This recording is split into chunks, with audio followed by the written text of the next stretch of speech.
So, West Ham United 1, Bournemouth 2. Where to start? I think first things first, it was quite evident that there were 11 players on the pitch versus a team on the pitch. The team obviously being Bournemouth. We just don't look like a team. We just looked fairly disjointed, particularly in the second half. But you could tell that Bournemouth had played together for a long time. I think most of their back four, if not all of them, had played like Division 1, then Championship, then Premiership, and they've got that togetherness which we clearly haven't got. That said, first half I thought we did okay. Was I disappointed or was I surprised at the result? No, I wasn't, because in my last Your Shout video I actually said I didn't think we'd get anything from this, or indeed the first 3 games leading up to the international break. Was I disappointed with the manner of the way we played and the performance? Yes, on the whole I was. As I say, first half there were some signs. There was just like little green shoots coming through of how we could potentially play. There was some nice little interpassing between Mazuaku, Anderson and Arnautovic on the left, and the same with Arnautovic with Zabaleta and Snodgrass, who I thought played actually quite well in the first half, to be honest, on the right-hand side. And playing some nice little triangles, working the ball down the flanks, and there was little signs of, oh hello, are we actually going to start to play some nice football at last? Reasonable amount of possession, and on the whole, the first half we looked a damn sight better than we did against Liverpool. Not flowing into end, wonderful stuff, but there was, as I say, it was looking better. Fantastic save from Fabianski to actually keep it at, I think it was at 0-0 at the time. The one that was like low down to his right hand side from that horrible little snaky so-and-so Wilson, or cheating so-and-so Wilson. A brilliant save, absolutely wonderful. But I say, we were just starting to play, we were starting to knock the ball around, and okay, it wasn't expansive football, but it was good, and I'm thinking, yeah, we're going to get something, and lo and behold, yeah, we get a penalty, going 1-0 up. So all in all, I was satisfied with the first half. I wasn't blown away by it, but it was okay, and I think we probably just shaded it and probably just deserved the first half. And then the second half obviously arrived, and the one team come out onto the pitch, but the 11 individuals obviously decided to stay back in the dressing room, because Howe gave them a talking to, got them playing, they got in our faces straight away, and we couldn't cope with them. It's like we'd switched off completely. And the whole lot just disintegrated in front of the eyes of everybody in the stadium. It's really difficult to know where to start, and I don't want to just pick out lots of individuals, because again it was a collective defeat. I've got to say, I was in the second half, very disappointed with Anderson, and in glimpses of it in the first half.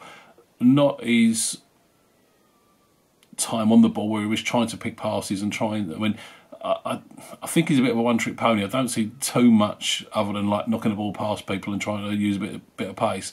But he does feed balls in nicely. But what he wasn't doing, which is in the fundamental of a good player, particularly in the Premier League, if you don't have the ball, you work your bollocks off to go back and get it. Arnautovic does it. You look at lots of players like Silva and people like that, City, De Bruyne. If they haven't got a ball, they work hard and they get it. And he was just letting them get the turnover of the ball. Midfield was then bombing forward. They were attacking at will, and he was not tracking back straight away. We're on the defensive, and that is an area he's really got to work at. But the one thing I would say with Anderson, I mean, he is obviously a good player, but I just wonder if there's a little bit of an out of it syndrome, and he's going to take time to adjust anyway. Although he's not going to have like forever. But I wonder if he's being played in the wrong position. He's played out on the left, but I wonder, and it certainly clips you've seen of him with Inter, he was on the right, and I wonder if he's a player that's happier playing in the middle or on the right hand side, not on the left. And is it a case we're going back to the old square peg in round hole syndrome? I don't know. I'd like to see him tried on the right and see what he does there. Other positives for me, so I thought Snodgrass had a solid first half. I don't think he did too much in the second half, but no better or worse than anybody else. Yarmolenko did look good when he come on, and unless he's only like a third fit or something, I can't work out why he isn't starting and then pull him off after 60 minutes, give him a good run out. Hopefully that happens next game, because he did look really, really dangerous. I like the fact we had the two up front, but again they were pretty non-existent in the second half.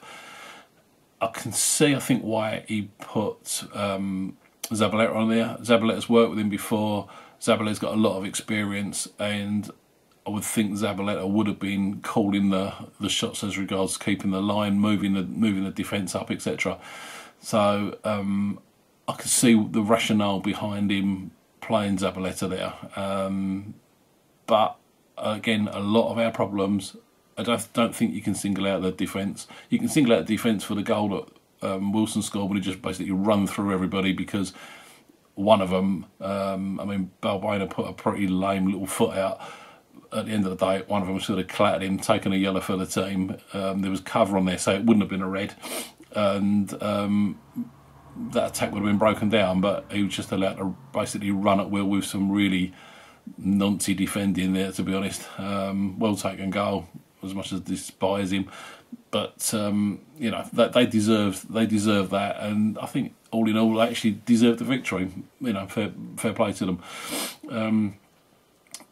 The Balbuena Ogbonna partnership still needs work. I can't fault Mazuaku too much yesterday. I thought he did okay, but I say our problems stem from midfield, and we are getting overrun. When as soon as the ball's turned over, they're at our defence, and there's no protection. And I think what he's got to do next game is put a proper person who sits and marshals that back line, and whether that's Sanchez or whether that's instructing Noble to keep his position, I don't know, but something needs to happen, and the midfielders have got to track back. They've got to try to stop it at source, and that isn't happening, and that's probably where the most of my frustration lies. I don't know what he's got to do, but he's going to have to pick a team soon and stick with it and work it. A lot of people saying sort of 7 or 8 games. It could potentially take that, but I would want to see some points on the board before we got to 6 or 7 games. I would personally don't think we'll get anything in the next game. It's going to probably be difficult against Chelsea because we have got a real run in, but I would like to think after the international break we are starting to click into gear a little bit, because if we leave it to 7 or 8 games and do like Palace did last year, and we haven't got a point on the board, you're then like a fifth of the way through the season already by then, and you don't really want to be in that position if you're floundering and then starting to get cut adrift. And so even though game time and match time is important, because we're talking about this new group of players bonding, I get that a bit, but they don't just play 90 minutes a week. They're playing every day of the week, other than probably Sunday they get a day off. And they need to be working, Pellegrini needs to be working them during the week and get this sorted. And we've got to start firing soon. I don't think, I'll give them personally a bit more leeway against the next game against Arsenal. But after the break, I really expect them to be coming back and starting to show exactly what we're all about, and becoming more of a threat than we are at the moment. Because I still think we, for all the attacking intent on there, we still seem to be pretty toothless. We didn't create too many clear-cut chances. Yeah, all in all, quite disappointing. Don't really know what else to say other than, you know, we'll see what next week brings. But yeah, let's see if maybe we could, you know, get a point. That'd be nice, wouldn't it?